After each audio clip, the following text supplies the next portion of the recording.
Oi, sou Paulo Marchetti, estou de volta aqui com mais um vídeo sobre os bastidores da MTV. Estou gravando à tarde, não sei se vai, como vai estar o áudio, se vai ter muita coisa vazando, mas estou aí, como sempre, sem nenhuma produção, sem maquiagem, sem figurino, sem luz e sem um microfone, nada muito requintado, mas pelo menos registrando a história aqui desses 30 anos de MTV, que eu na verdade relato aqui, quem já me acompanha sabe, eu relato aqui histórias sob meu ponto de vista e sobre o ponto de vista dos programas que eu realizei na emissora enquanto eu trabalhei lá de 93 a 2000. E para esse nono vídeo eu separei algumas historinhas aqui, coisas aleatórias, mas historinhas de entrevistas que envolvem artistas enfim, eventos que a gente fez e outras coisas. É, Anotei aqui na minha colinha de forma aleatória, então vou meio que não fiz uma coisa meio cronológica por ano nem nada, mas vou seguir aqui o que eu fiz. Desculpa me atrapalhar aí, eu não corto o vídeo, não faço nada, é tudo na real aqui. E eu vou começar com uma historinha da Casa da Praia. Historinha não, coisa que eu esqueci de falar quando relatei o projeto Casa da Praia, que foi o primeiro projeto de verão da MTV, que começou a ser gravado em dezembro de 94 e ainda teve gravações em janeiro de 95, fevereiro de 95. Foi para grade de verão. Foi a primeira grade especial de verão com acontecimentos diferentes e especiais da MTV. E eu esqueci de falar que depois do jantar tinha muita gente na equipe. A Astrid era uma delas, por exemplo, que gostava de assistir novela. E então o que acontecia? Então acontecia da gente, depois de jantar, como o jantar era na casa, na frente onde ficava a casa da praia, que era uma casa de produção, que eu dormia lá com algumas pessoas, e era lá que eram feitas as refeições, café da manhã, o almoço e o jantar. E depois do jantar, o costume era todo mundo ir para casa da praia, ficar lá, ligar a televisão, assistir novela, assistir alguns programas. Tinha um Nintendo 64, a gente jogava de vez em quando, não durante o dia, mas nesse horário pós-janta, quando terminou o dia. Tinha gente que sumia, tinha gente que sumia depois de jantar e ninguém sabia para onde iam. Não vou falar quem, nem como, nem quando, nem onde, nem nada, mas tinha gente que sumia. E era isso, ficava um clima gostoso pós-trabalho, barriga cheia, porque como eu disse, a gente comia muito bem na casa da praia. Foi uma época que eu melhor comi na minha vida. Eram refeições maravilhosas, as três refeições eram maravilhosas. E então tinha esse clima de terminou o jantar, cada um ia fazer o que queria fazer, mas tinha um grupo que sempre ia pra casa da praia, ligava a televisão, sentava no sofazão lá no tapetão, nos puffs, e ficava assistindo novela e outros programas que vinham depois da novela, filme. Não tinha TV a cabo naquela época, então era TV aberta mesmo. É, então eu tinha esquecido de falar isso da casa da praia. Pulando aqui de história, eu também esqueci de relatar. Falei das vezes que a gente entrevistou o Ramones. Falei de quando entrevistamos o Alice Cooper. Entrevistamos eu, o Gastão, o Fúria e toda a equipe que gravava o Fúria. É, a última entrevista que a gente fez com o Ramones foi no Olímpia. E a gente entrevistou o Joey bem na frente do camarim mesmo, botaram um sofá ali, a gente entrevistou, conversamos com ele mais ou menos meia hora, não chegou a meia hora, tinham dado 15 minutos pra gente, mas a gente foi um pouco além dos 15 minutos. E depois, quando a gente foi embora, desmontamos o equipamento, tudo, a gente teve que terminar a entrevista porque eles iam passar o som. A equipe do grupo já estava no palco, inclusive, já ligando, enfim, preparando as coisas lá. Então, a nossa sorte foi que na nossa saída, quando a gente estava indo embora, porque a gente tinha que passar pela pista do Olímpia para poder. A saída do Olímpia é uma só, de um lado só.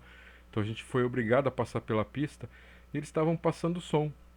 Aí eu olhei pro Gastão, o Gastão olhou pra mim e a gente falou, pô, vamos ver um pouquinho.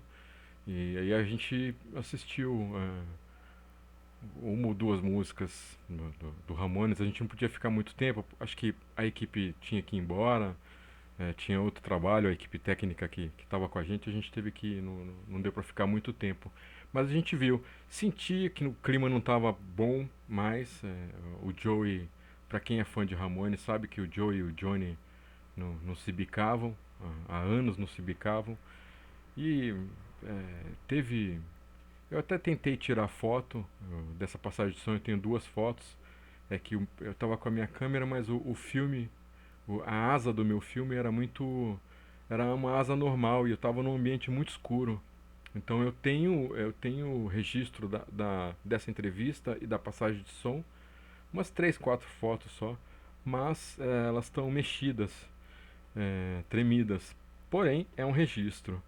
Então, isso foi legal da gente poder assistir um trecho da passagem de som desse show. Que eu assisti foi, sei lá, eu assisti todas as vezes que o Ramones vieram para o Brasil, eu fui, a partir do Palace, que foi a primeira vez, em 31 de janeiro de 87.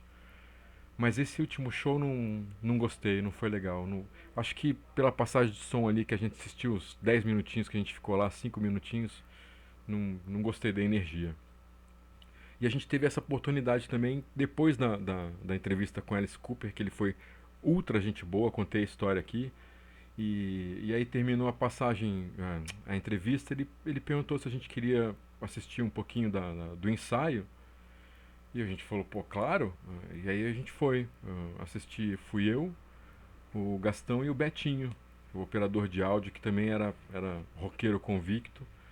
E o Alice Cooper ele estava fazendo um ensaio geral de palco, com o equipamento todo de palco montado, os sides, né, os retornos, as caixas de retorno, e a iluminação, estava tudo montado. Então o ensaio era de fato praticamente uma passagem de som.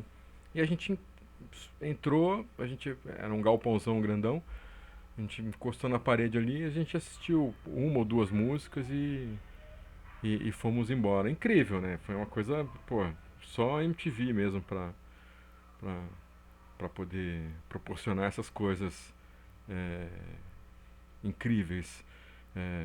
Do Ramones também tem uma passagem engraçada que foi, antes dessa, uma outra entrevista que a gente fez com o grupo na MTV. O Ramones foi duas vezes para a MTV. Em 92, quando eu não trabalhava lá, que o Gastão me contou, o pessoal que trabalha lá me contou, e assim, é muito a cara do Ramones.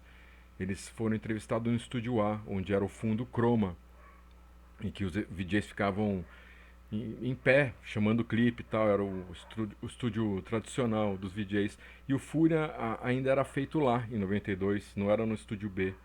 E então o Gastão recebia os grupos lá, e quando os grupos eram muito grandes, dividia assim, ficava o Gastão e no máximo dois integrantes. É, de qualquer grupo que fosse lá, porque um enquadramento da câmera lá conseguia pegar só três pessoas. Então era sempre o Gastão e no máximo mais dois. Então com o Ramones foi isso em 92. Enquanto o Gastão, sei lá, entrevistava o Johnny e o CJ, ficava o Mark e o Joey fora do estúdio. E me contaram que eles ficavam fora do estúdio em pé esperando. No corredor do estúdio não tem o que fazer, não tem espaço no corredor do estúdio. Tinha a escada e o elevador, acabou. Não tem um sofá, não tem uma sala de espera, não tinha nada.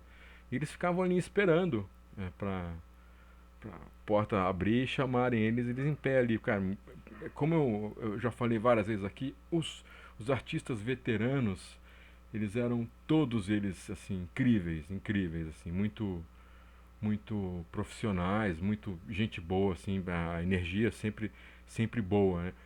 E, e aí, a outra vez que eles foram pra MTV, a gente estava lá, eu já era diretor do Fúria, a gente estava lá preparando o set, terminando de preparar o cenário do Fúria. O grupo chegou no Estúdio B e eles ficaram lá. Foi inclusive o momento que eu consegui pegar um autógrafo do grupo que eu tenho aqui até hoje, numa camiseta que já está toda surrada, toda mofada.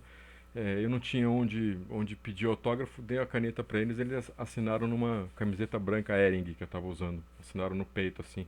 Pô, eu vendo Joey, assim, enorme, assinando minha camiseta. É impagável isso, né? E foi engraçado porque teve um momento que não tinha ninguém do departamento de relações artísticas com o grupo. Foi um momento ali, não sei, a pessoa saiu rápido para atender um telefone, fazer alguma coisa e voltar. E nesse tempo, o Joey pediu para ir no banheiro. E aí viraram para mim e falaram, pô, leva o Joey. Não tinha ninguém para acompanhá-los. Então tá, vou levar o Joey pro banheiro. E eu não sei falar inglês, como eu contei aqui já também, o meu inglês é macarrônico.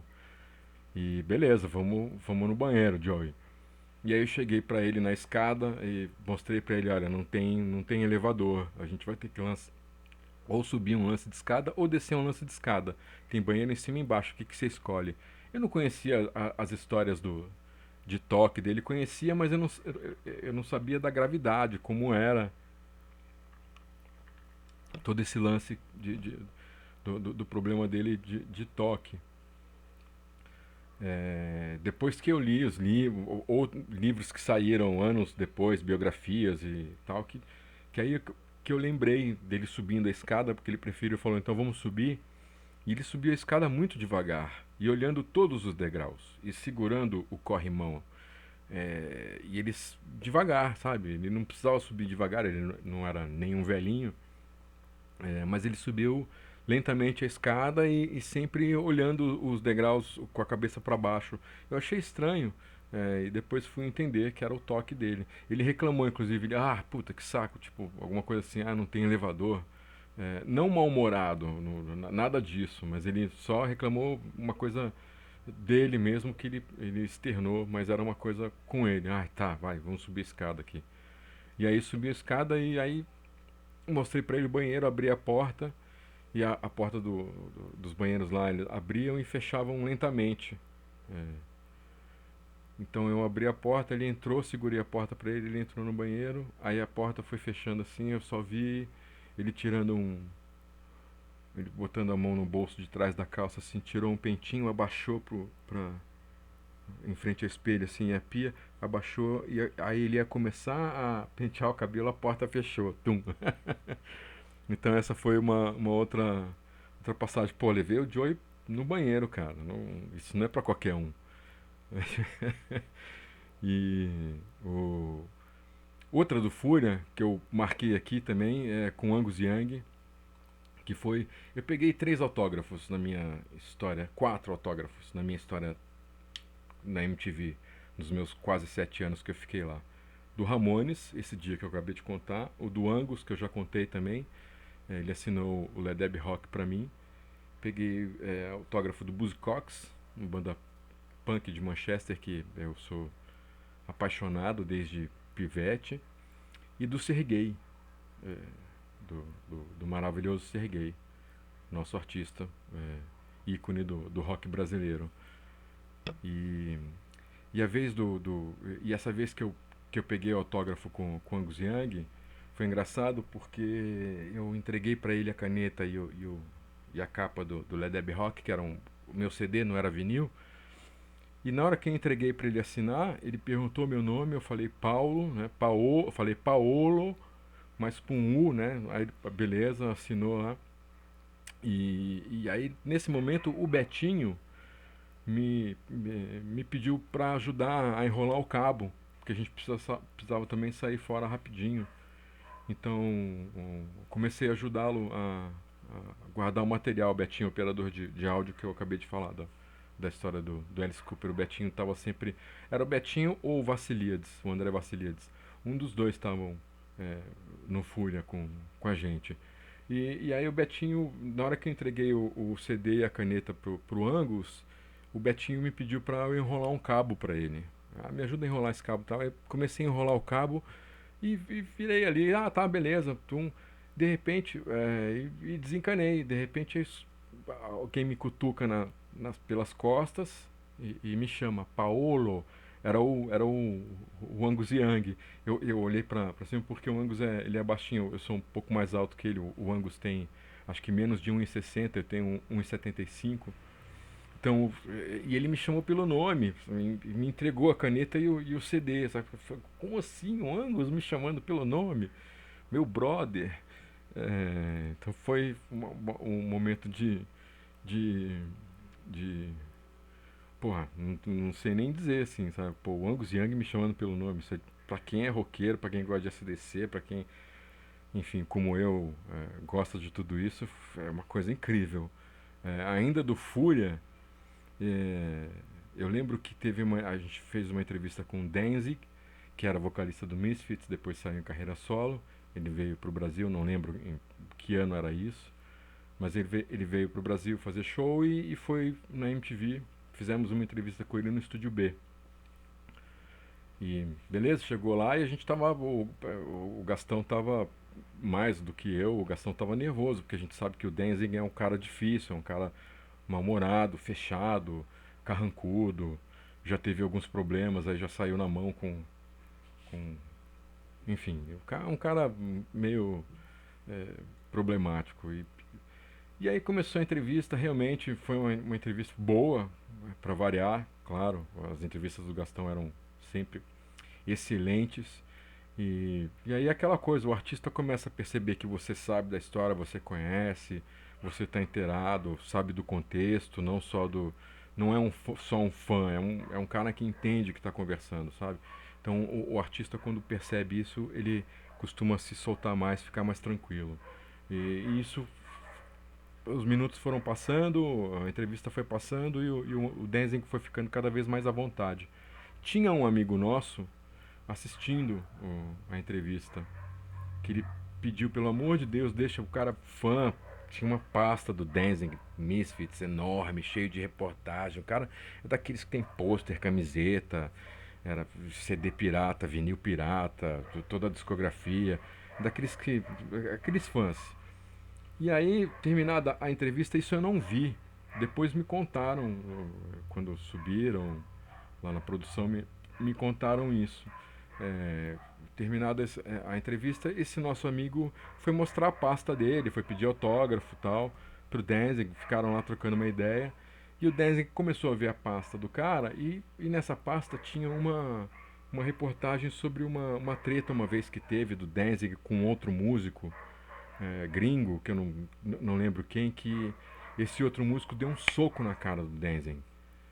Rolou uma confusão lá, deles se pegarem mesmo, um chamar pra briga, outro não sei, vem, e o cara acertou uma bufa na cara do, do Danzig. E isso ficou marcado na história do rock e na história do Danzig, claro.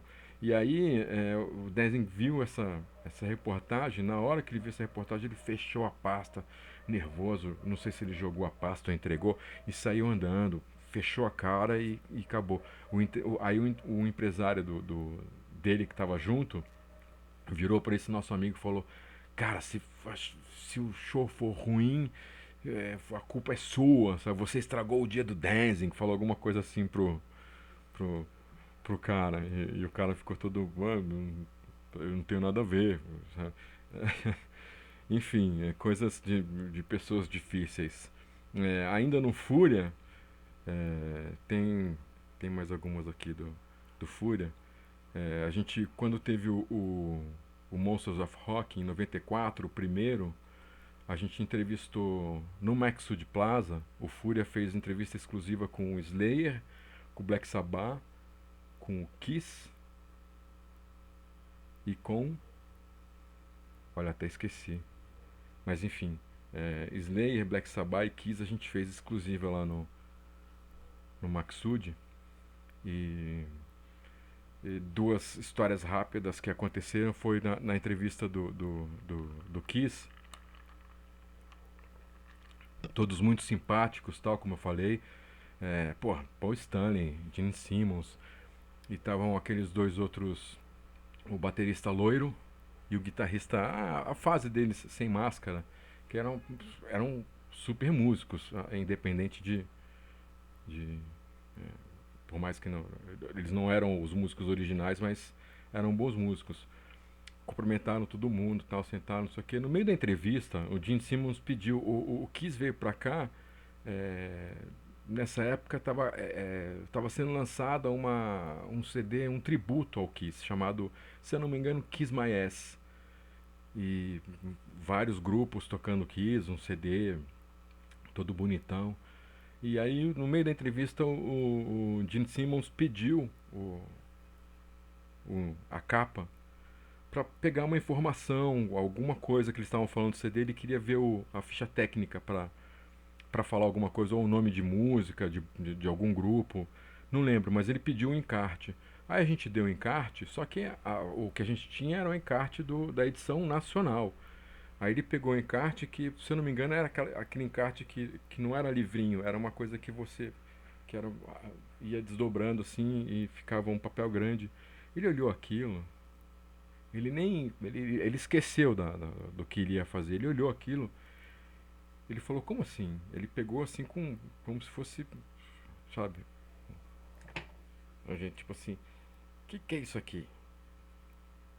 Que é isso aqui?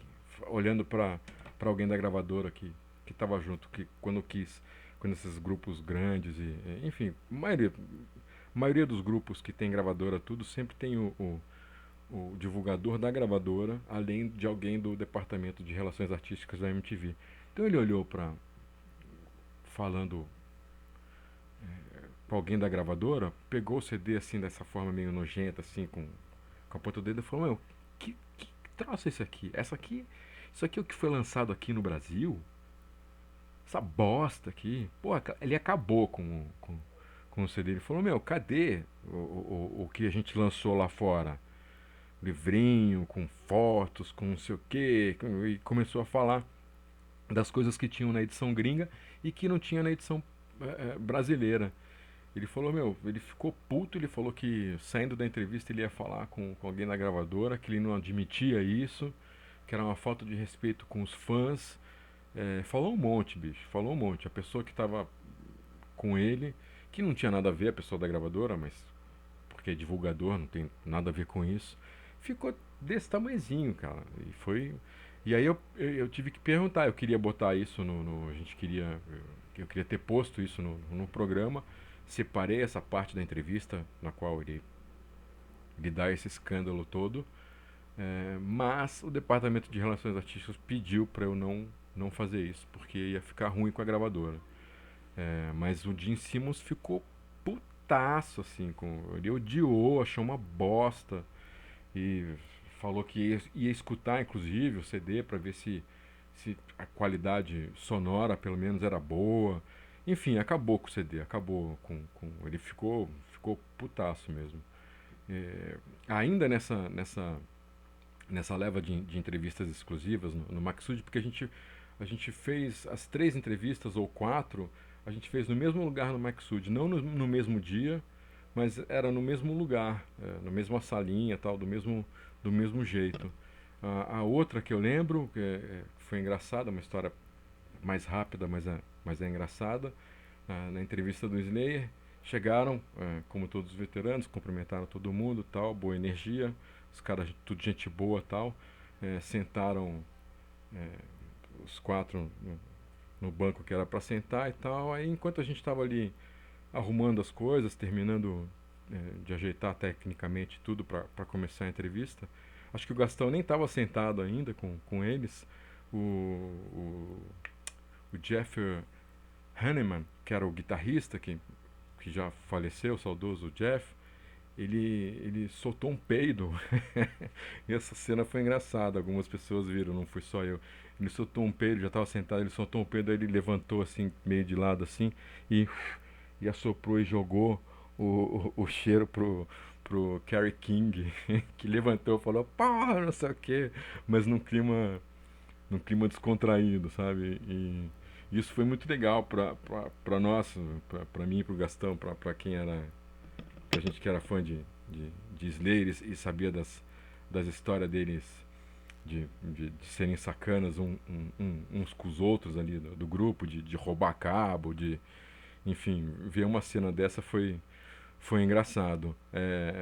Teve uma decepção com o Pantera quando a gente foi entrevistá-los no hotel que eles estavam hospedados aqui no Brasil. Eu não sei quantas vezes o Pantera veio para o Brasil, mas eu lembro de uma entrevista que eu fiz só, que foi fora da MTV, que a gente chegou no hotel, a gente tava na expectativa de falar com o grupo inteiro, óbvio, né? Porque o grupo inteiro tinha seu peso, não era um grupo de uma figura só.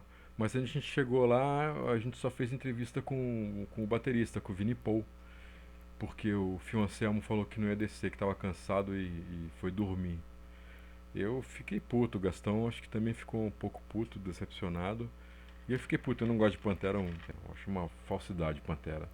E eu fiquei puto, achei, pô, uma falta de respeito com os fãs do Brasil, não. Sabe? Ah, vou dormir, foda-se a entrevista. Sabe? Pô, o cara é músico, entendeu? O Slash Snake Pit, o grupo que ele formou depois do Guns, veio tocar também no Brasil. O show foi excelente, fiquei de queixo caído, inclusive, com o show. Baita showzaço, as músicas, tudo, o vocalista. Fiquei de cara. E o Slash a gente gravou no Estúdio B. Era uma época que. Uma época não, já não se podia fumar em estúdio, em ambiente fechado. A gente fumava ainda, até certo momento da MTV, não sei se 98 ou 99, a gente fumava dentro do prédio na produção. Eu fumava, eu tinha cinzeiro na mesa, quem fumava tinha cinzeiro, então era normal você entrar numa sala e a sala tá cheirando cigarro, porque todo mundo que fumava, depois isso foi proibido, depois quando veio essa coisa de proibir cigarro, mas eu já nem trabalhava mais lá, eu saí da MTV em 2000 e ainda podia fumar, então depois que eu saí, que foi proibido fumar dentro dos departamentos. Loucura pensar isso hoje, né? E o Slash, ele era, não sei se ele ainda é, mas adorava fumar gitanes, que era um cigarro francês, e ele pediu pra fumar durante a entrevista, a gente não negou. E aí ele ficou no estúdio B lá, fumando um cigarro um atrás do outro, impressionante. Ele guardava o cigarro na manga aqui, né? E ia quase que fumando um atrás do outro, quase que acendendo um na bituca do outro, sabe? E aí depois a gente botou um ventilador no estúdio B pra poder sair o cheirão de cigarro. Mas a entrevista foi boa, Slash, gente boa, super, foi tranquila, não teve nenhum terror. Outra coisa engraçada que aconteceu no Fúria, a gente recebia carta, a nossa interação com o público era ou eles ligavam para a MTV num telefone fixo para reclamar, para pedir clipe, para falar o que quisesse, e tinha lá as pessoas que trabalhavam nesse departamento e recebiam as cartas e esses telefonemas. E a gente recebia carta, todos os programas recebiam muitas cartas, Disque, todos os programas, Fúria, Lado B, todos os programas. E elas eram devidamente lidas pelos VJs, o Gastão levava as cartas para casa dele, tinha gente que lia lá na produção, enfim, cada VJ fazia, mas todos liam as cartas. E tinha um cara que, se eu não me engano, era de Salvador. Ele escrevia, assim, tinha um carta, era assíduo. Ele era um escritor, assim, de cartas para o Fúria. Sempre chegava a carta dele, e sempre cartas mal-humoradas, com ele reclamando, com ele sempre achando ruim, sempre falando, sabe, ele pedia Slayer, você botava Slayer e falava, pô, você botou Slayer, mas não tinha não sei o que, sabe, o cara sempre reclamava, um cara mal-humorado, não sei o que. Aí chegou lá a carta, a gente estava na boa naqueles momentos que a gente tinha na produção de ficar tranquilo, sem trabalho, sem obrigações, durante uma, 2 ou 3 horas, que seja, enfim. E aí tava, o Gastão pegou a carta do cara, pô, mais uma carta dele, deixa eu ver o que ele vai falar dessa vez. Aí ele leu a carta e ele falou, cara, ele ficou. Não ficou puto, mas ele virou e falou, quer saber, cara? E o cara sempre deixava o telefone dele no final da carta. O Gastão pegou o telefone, os DJs eles tinham uma mesa coletiva, que eles chegavam e eles usavam as nossas mesas também. Só que às vezes eles estavam usando a nossa mesa, a gente chegava lá com coisas para escrever ou para fazer, eles tinham que sair. Então eles tinham uma mesa coletiva com um telefone, mas era uma mesa grandona que tinha uma revista e tal. E os DJs que chegavam, eles ficavam nessa mesa. O Gastão pegou o telefone dessa mesa e discou pro cara, o cara atendeu. Era tarde, dia de semana, o cara atendeu. E o Gastão falou, é o Gastão, o cara. E o Gastão falou, pô, cara, por que você tá reclamando? Que isso, tô com a tua carta aqui. Enfim, ficou trocando uma ideia com o cara lá e o cara ficou pianinho depois. O cara, acho que até que rolou uma certa empatia depois, mas o cara ficou pequenininho, o cara não acreditou não, o cara inclusive parou, não teve mais carta dele não. E essa foi uma boa. Outra história legal foi a do que eu contei aqui, que eu peguei poucos autógrafos durante os meus quase 7 anos que trabalhei lá. Um dos autógrafos foi o do Serguei.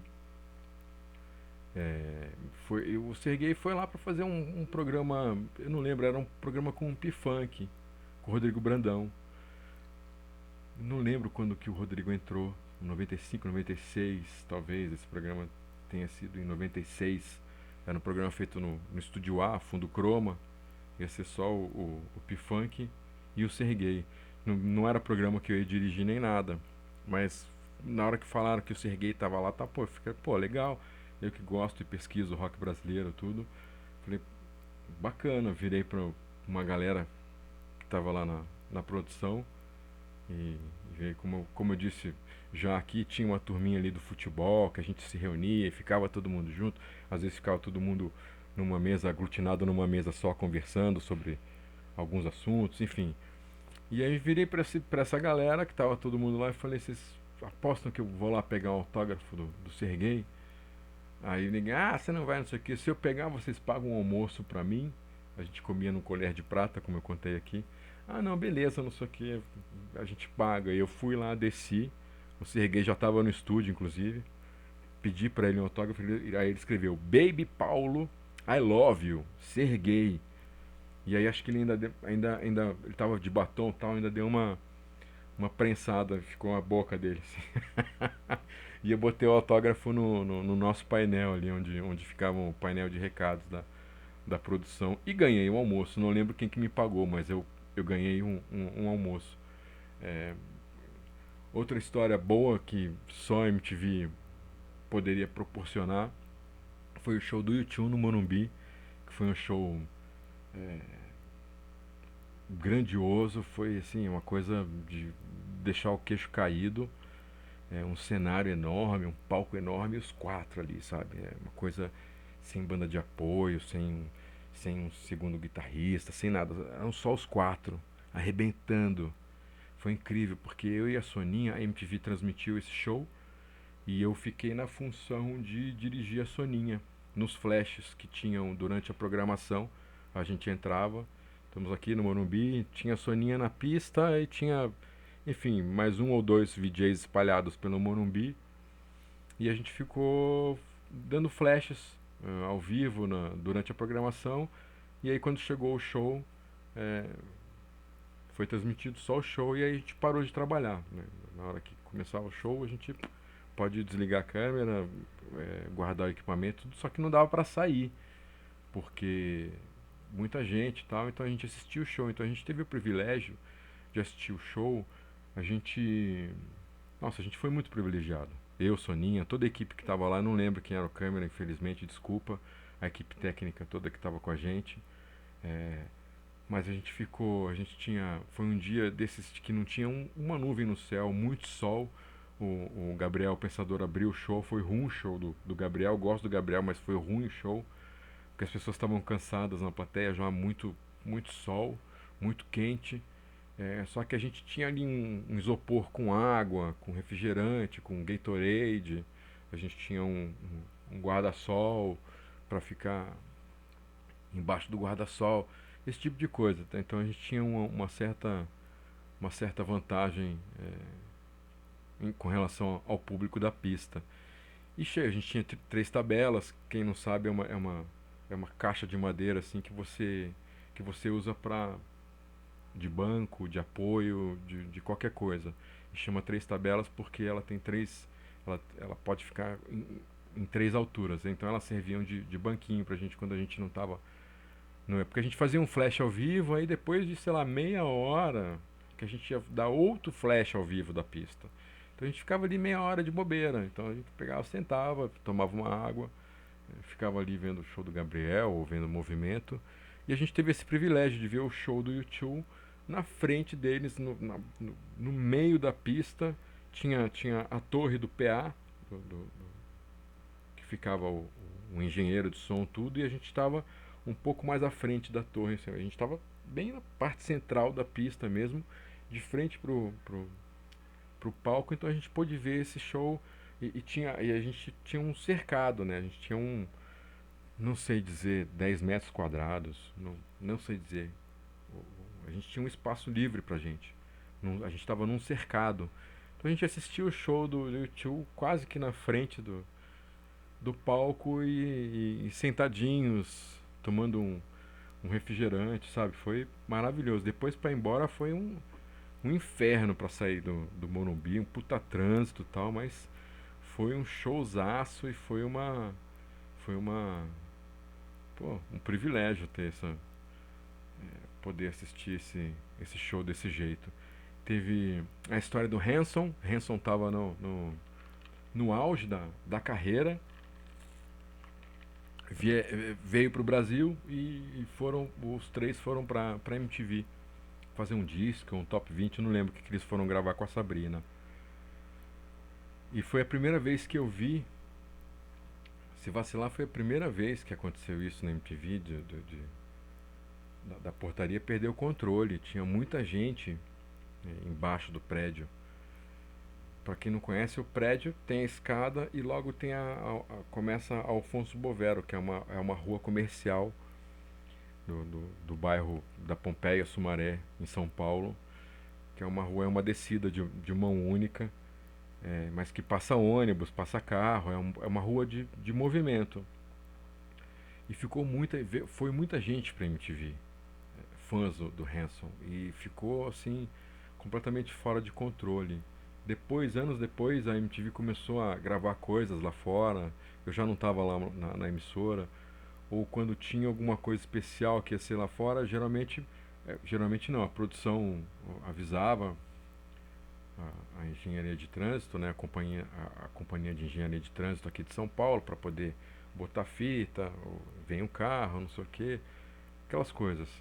Mas do Hanson não, foi uma porra louquice. Eu lembro que eu fui embora, eu desci a escada, eu não quis esperar o elevador, então com a minha mochila desci a escada, cheguei na portaria, eu não pude sair, não conseguia sair. Eu tive que sair pela porta lateral, pela porta traseira do edifício, para poder ir embora.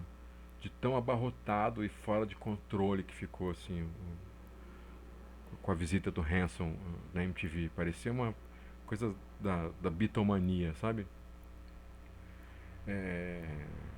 Teve o caso no MTV no verão, que eu também já postei vídeo sobre o MTV no verão que a gente gravou no Rio, que a gente tinha lá o nosso QG no Pão de Açúcar, e tinha o palco dos Noites Cariocas, virou o nosso cenário, tudo, e teve um dia que a gente ia fazer um programa com a Daúde, e ficamos lá esperando a Daúde, Daúde deu cano. Aí a gente fez um programa lá em cima, perdemos tempo, porque ficamos ali esperando 10, 20, 30, 40, sei lá quanto tempo a gente ficou esperando até falar, não, chega, vamos gravar. E a gente gravou um programa lá em cima. Beleza, vamos regravar com a Daúde. Isso, vamos remarcar com a Daúde e tal. Remarcamos com a Daúde. No dia que a gente remarcou, cadê a Daúde? Daúde também não foi, deu maior cano. 2 vezes a Daúde deu cano no Rádio Vitrola no Rio de Janeiro. Depois eu não sei se ela fez alguma coisa na MTV e tal, mas eu fiquei bastante irritado, achando uma falta de respeito por parte dela, ou da assessoria dela, da gravadora, enfim. Não, não sei de quem foi a culpa, mas dar bolo 2 vezes seguidas foi, foi duro, foi duro. Tem também a história do Dave Mustaine. Eu fiz o Monsters of Rock de 98. Eu gravei ele inteiro. Foi feito aqui na, em São Paulo, no Ibirapuera. Começou meio-dia, terminou 3 da manhã. Contei essa história aqui.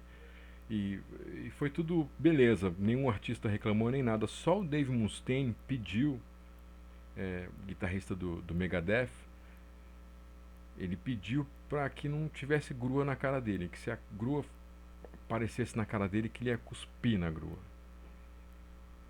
Ele, beleza, não vou botar grua na cara dele. Pode ficar tranquilão. Só que no decorrer do show, coisa foi indo, tava tudo lindo, tudo maravilhoso. Boa, esse Monsters of Rock foi excelente, foi uma energia sensacional, como todos os outros Monsters. E teve um determinado momento eu comecei a jogar, não de propósito nem nada, mas fazer uns planos bacanas, assim, de começar fechado nele, a grua na frente dele e abrir e mostrar o plano. A grua é aquela câmera que fica em cima do público, mostrando o público, mostrando um palco, tá? Então eu saía dele assim bem fechado e abria o plano assim, mostrava o palco com o público, era bem legal. E ele não reclamou nenhum momento dessas vezes que eu fui com a grua, não na cara dele, mas na frente dele, não também colado nele, uma distância bacana, não teve reclamação nenhuma. Essa coisa de show tem uma história curiosa, não é uma história engraçada, mas é uma história curiosa. Eu também já não estava mais na MTV, mas fica aqui um alerta para quem vê essas placas que ficam nos prédios. Antes de entrar no elevador, verifique se o mesmo está no andar e tal. É importante isso, porque teve a gravação do Nando Reis ao vivo, que foi em Porto Alegre. Então toda a equipe da MTV foi para Porto Alegre, ficaram como sempre todos no... Eu não lembro o ano, já fazia bons anos que eu já tinha saído da MTV. E, e aí foi toda a equipe da MTV gravar o Nando Reis MTV ao vivo em Porto Alegre. E no dia que, como era de costume, a gente chegava de viagem, ficava, né, dava entrada no hotel, tal, ia cada um pro seu quarto, a gente ia jantar. Depois de jantar, juntava um grupo em algum quarto para ficar conversando, enfim. Isso aconteceu com os câmeras. Depois de jantar, eles todos se reuniram no quarto de um deles, que eu não sei quem é. E um dos câmeras foi embora, um dos primeiros a ir embora para dormir, falou tchau, tchau. E ficou brincando na porta, zoando e tal. Chamou o elevador abriu, ele zoando ainda, brincando com os caras que estavam na porta e tal. Ele entrou no elevador e o elevador não estava lá. O René caiu acho que 3 andares. Caiu no poço e fraturou fêmur. Graças a Deus ele não foi um acidente fatal, mas ele se machucou bastante, quebrou outras partes do corpo, ficou internado. Eu não sei dizer se ele ficou em coma ou não, mas ele foi complicada a história. Foi bastante complicada. Como eu não estava lá, eu não lembro de detalhes, mas isso aconteceu, dele entrar no elevador sem ver se o elevador estava lá. E o elevador não estava.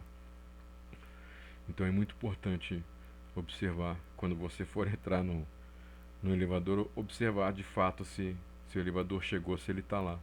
Não brinque com isso. E graças a Deus o René hoje está bem, mora em Portugal, voltou a trabalhar depois, tudo normal. Mas foi um grande susto para ele, para a família, para os amigos, para a MTV, para todo mundo. Foi um baita de um susto, um climão ruim. E passando dessa história do René para uma história bacana, o último programa que eu fiz na MTV foi o Central MTV, que a gente gravava no Rio.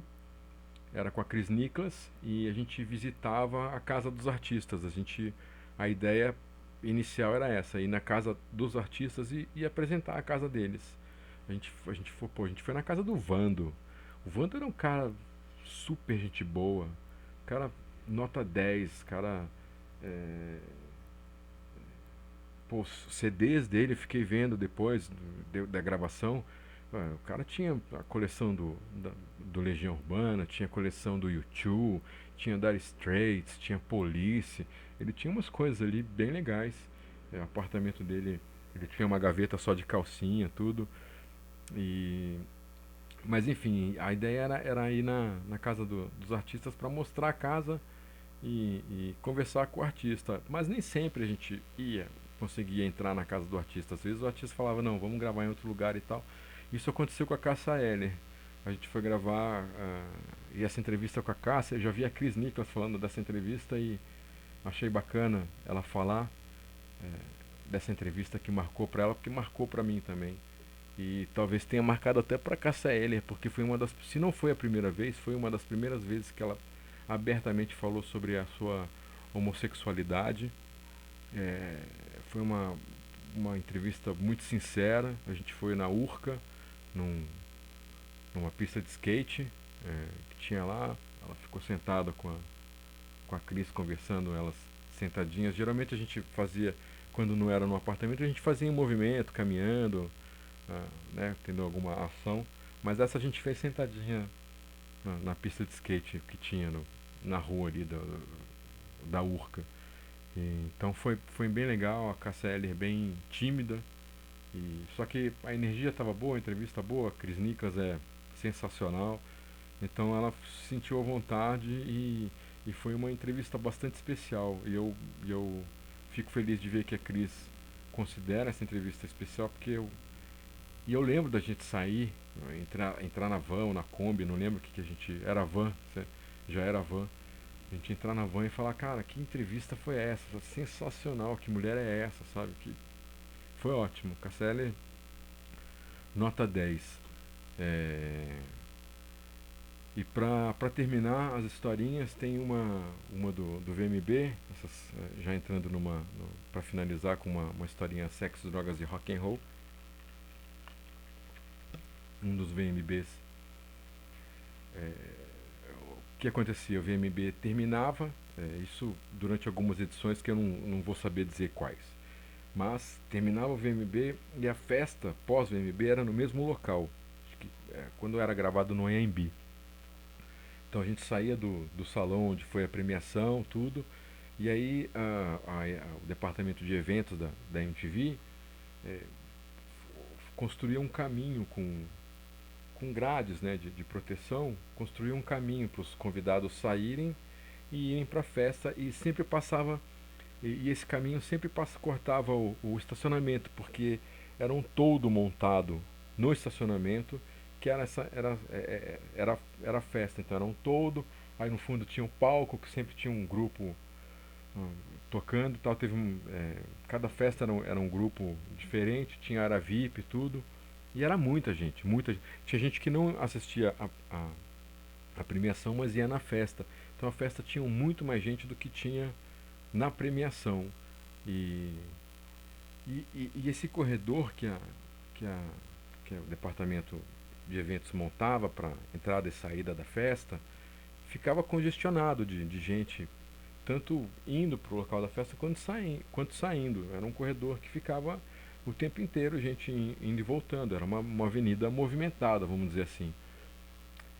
E aí teve, numa edição, teve um grupo aí famoso que simplesmente começou a cheirar cocaína, sei lá, 20 metros, talvez um pouco mais, não sei, mas dava para ver, qualquer pessoa via, mesmo que de noite, via o grupo num movimento esquisito ali.